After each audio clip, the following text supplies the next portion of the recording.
While The Simpsons is often seen as a funny show, some of its episodes have taken a more emotional turn. A few moments have stood out for how deeply they connected with viewers, revealing the more serious side of the series. These episodes are remembered not just for their humor, but for their unexpected sadness. You are so beautiful to me. So what are the saddest episodes of The Simpsons?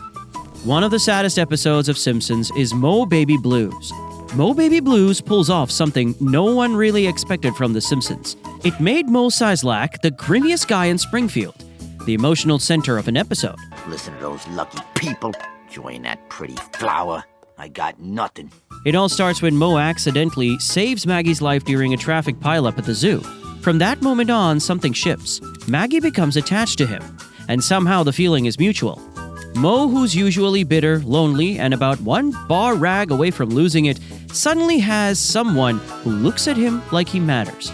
It's sweet, almost uncomfortable to watch, because it feels like Moe's not built for this kind of warmth. It's so nice to be with someone who can't understand the horrible things I say. But for a brief moment, he thrives.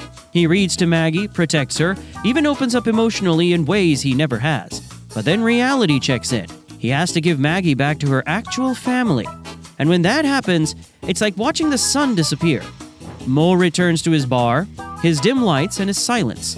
Nothing really changed, except for that moment when he saw what life could be. That's the part that sticks. Then there's Bart Sells His Soul, where things go from weird to genuinely eerie. Bart being Bart jokes around and literally sells his soul written on a piece of paper to Millhouse for $5. There you go. One soul. Pleasure doing business with you. And at first it's funny, just another prank in a long list of dumb Bart moves. But as the episode goes on, something happens. Bart starts feeling off. Doors don't open for him, pets don't respond to him, he can't laugh at Itchy and Scratchy. It's like the world is slowly rejecting him, like something vital is missing. I know that's funny. He can't even understand what's wrong until it finally hits him. He doesn't feel real. And that's when The Simpsons stops being silly and starts asking big questions. What is a soul? Is it real? Why does its absence hurt so much? Bart goes through this quiet desperation trying to get it back. And in the end, it's Lisa who secretly returns it to him, sliding the paper under his pillow. It's a simple gesture, but also heavy.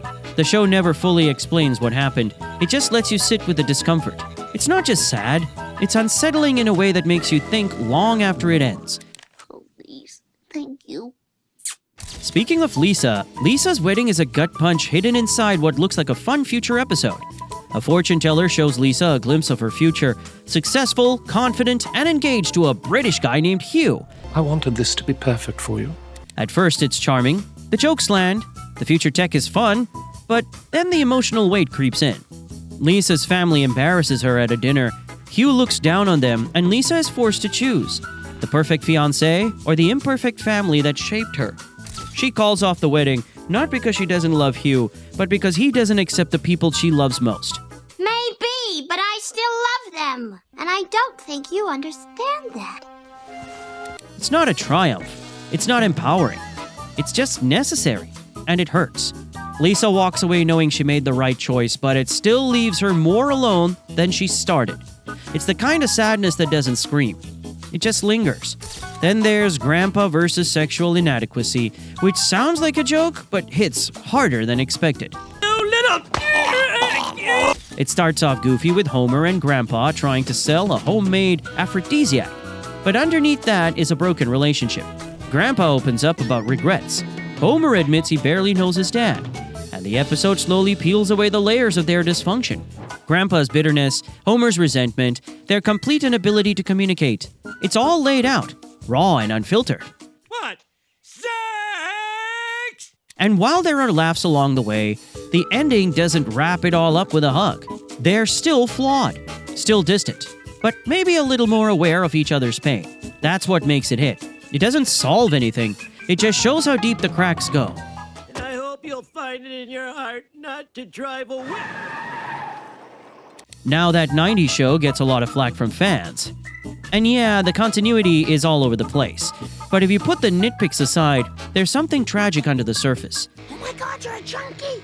It shows a young Homer in a band, genuinely on the verge of something big. He's passionate, full of life. Then Marge gets into college and things shift. Homer gives up his music dreams to support her. He takes a job he hates, slowly loses his spark, and starts becoming the Homer we know today.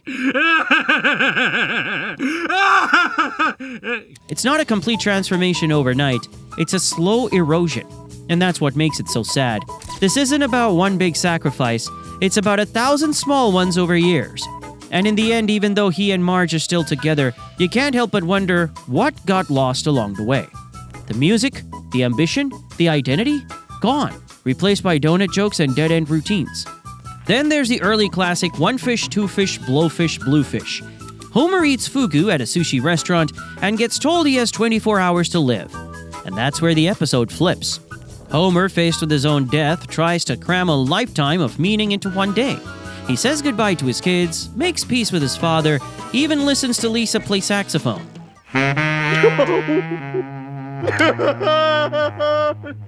The scenes are quiet, reflective, and for a show that thrives on noise and chaos, that stillness is what makes it work.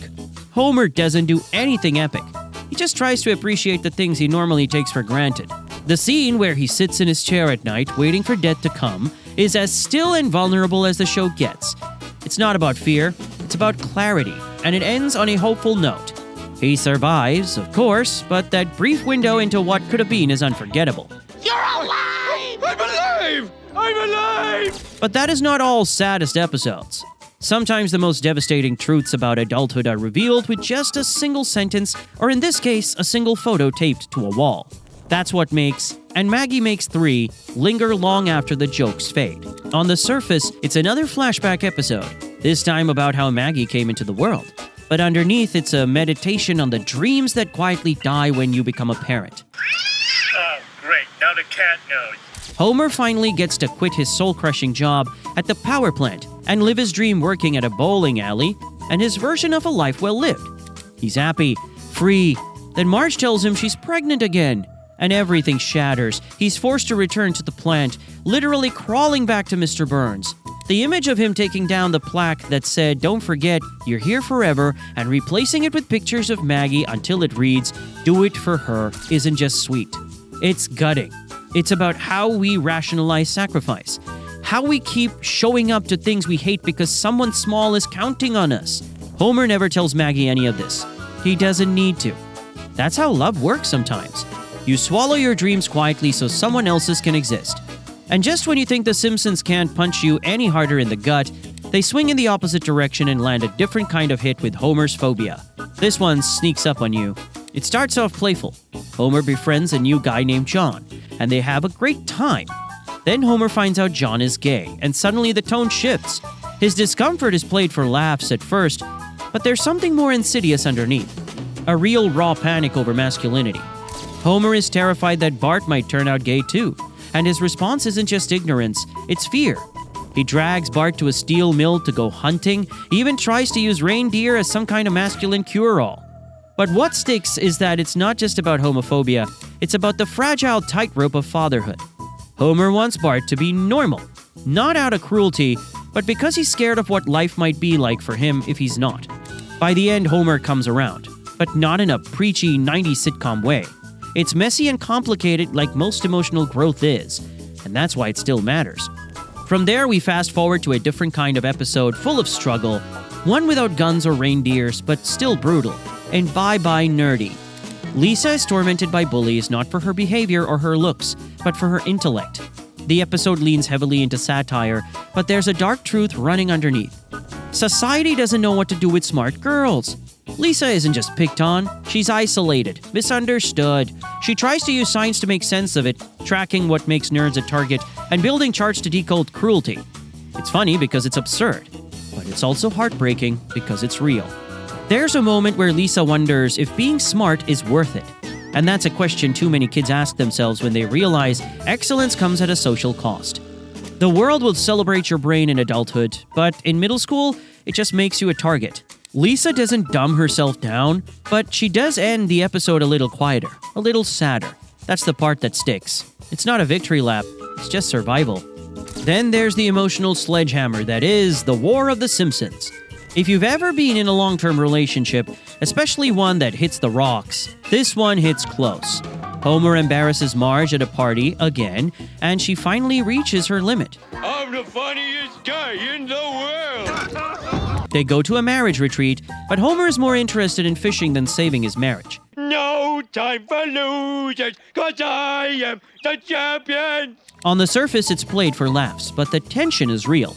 Marge isn't just annoyed, she's done. She asks a question that shakes Homer and probably a lot of viewers. Do you even care about me anymore?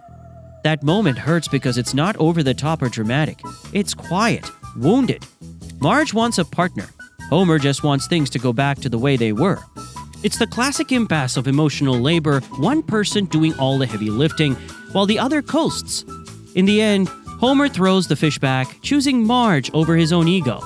But the scars are still there. The episode reminds us that love doesn't disappear in a single fight. It erodes in small, selfish acts. And yet, nothing captures that erosion more personally than Lisa the vegetarian. Lisa chooses to stop eating meat after bonding with the lamb at a petting zoo, and suddenly she's on the outside of her own family. The jokes are funny. Homer roasting a whole pig and shouting, "It's just a little airborne, it's still good," is iconic. But the heart of the episode is Lisa's loneliness.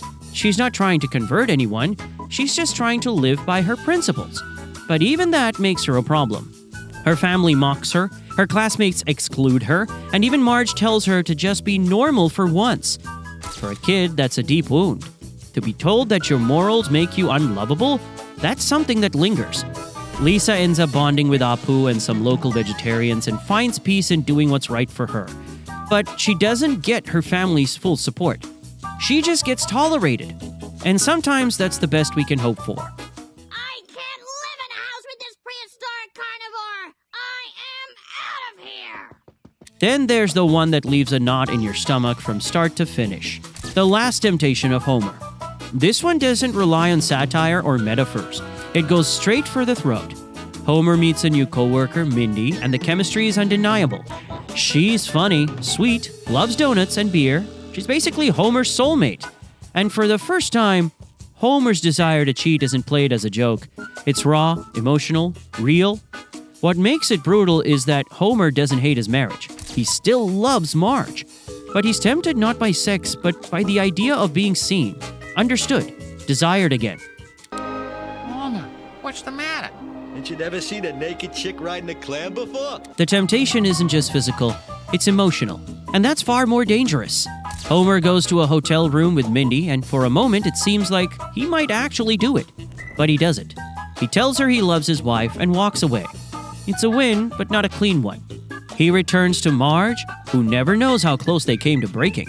And Homer carries that secret along with the weight of knowing he almost lost everything. Marge.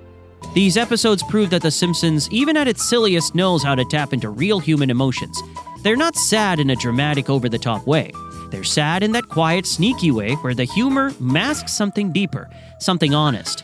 Whether it's a lonely bartender learning to love, a little boy questioning his existence, or a dad realizing too late what really matters. These moments hit because they're true, and maybe that's why they still stick around long after the jokes fade. They remind us that even in a cartoon world, feelings are real. Which other episodes of The Simpsons made you feel sad after watching them?